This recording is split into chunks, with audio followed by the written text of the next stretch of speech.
And here in New York, CBS 2's Ali Bauman spoke with the commanding officer of the NYPD's Anti-Asian Hate Crimes Task Force. Ali? Well, Dana, the task force is made up of 25 Asian American detectives who together speak over 11 different languages.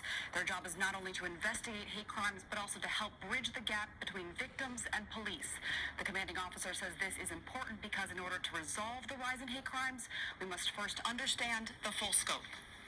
Deputy Inspector Stuart Liu is commanding officer of the NYPD's Asian Hate Crimes Task Force. He helped form the agency last spring in response to a surge in attacks on Asian Americans during the pandemic. We were blamed for the virus, and because of such, we were targeted for a lot of crimes.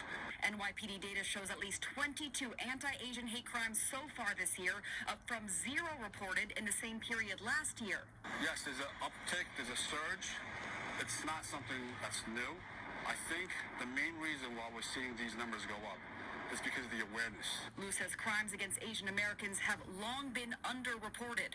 It's a very daunting task for them, especially when they don't speak the language. A lot of them fear retaliation.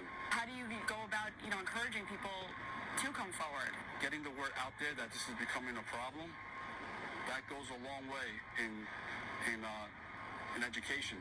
As an Asian New Yorker, a husband, and a father, this crisis is deeply personal for Liu. My wife is afraid to leave the house.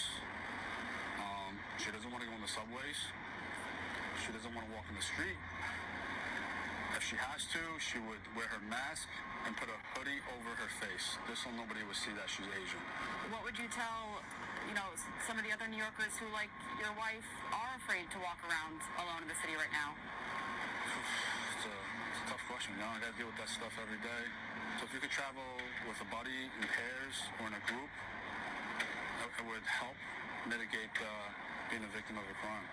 So how can we help our Asian community? I speak to a lot of my victims, and what they tell me is, I'm being attacked, I'm verbally being assaulted, and the worst thing is that there's so many people around, and they're not doing anything. I would say any kind of intervention, any kind of words of comfort helps in that situation. Officer Liu believes the numbers will continue to rise before things get better. Because the unreported crimes will be reported. Once they're reported, we can figure out what the real problem is. And then once we have the problem, we'll come up with a solution. Officer Liu says hate crimes can also be undercounted because detectives need to prove the motive in hate crimes, which he says can be difficult if, for example, words were not exchanged during an